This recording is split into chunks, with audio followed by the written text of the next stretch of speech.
અમદાવાદના મેઘાણીનગર એરપોર્ટ નજીક અમદાવાદથી લંડન જતી 230 પેસેન્જર તથા 10 ક્રૂ સ્ટાફ પાયલોટ સાથે બપોરે 3:39 વિમાન દુર્ઘટનાગ્રસ્ત બન્યું હતું। નજીકમાં સિવિલ હોસ્પિટલના રેસિડેન્ટ ડોક્ટર્સની કેન્ટીન બિલ્ડિંગ હતી, જેમાં બપોરે મેડિકલ સ્ટુડન્ટ્સ જમવા બેઠા હતા। તે દરમિયાન બિલ્ડિંગ પર વિમાનનો એક ભાગ પડ્યો હતો। વિમાનમાં રાજ્યના પૂર્વ મુખ્યમંત્રી વિજય રૂપાણી પણ ઉપસ્થિત હતા। વિમાનમાં 1 લાખ લીટર ઈંધણ ભરેલું હોવાથી વિમાન દુર્ઘટનાગ્રસ્ત થયું, ત્યારે ભારે ધમાકા સાથે આગના ગોળાર્ધ વિમાન ખાખ થઈ ગયું હતું। અંદાજે 110 લોકોના મૃત્યુ મળી આવ્યા છે।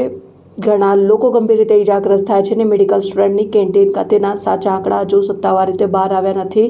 સમગ્ર ઘટનાની ગંભીરતાને ધ્યાનમાં રાખીને વડાપ્રધાન, ગૃહમંત્રી અને નાગરિક ઉડ્ડયન મંત્રી અમદાવાદ પહોંચશે તેઓ સતત અપડેટ્સ લઈ રહ્યા છે અને વડાપ્રધાન, ગૃહમંત્રી, રાજ્યના મુખ્યમંત્રી સહિતના નેતાઓ પોતાની સંવેદના વ્યક્ત કરી વિમાન દુર્ઘટનામાં ઇજાગ્રસ્ત લોકોને પોલીસ, આર્મી સહિત સ્ટાફ દ્વારા ક્રેન કોરિડોર બનાવી રેસ્ક્યુ કરવામાં આવી રહ્યું છે। સાથે જ ઇજાગ્રસ્ત દર્દીઓને તાત્કાલિક સારવાર આપવામાં આવી રહી છે।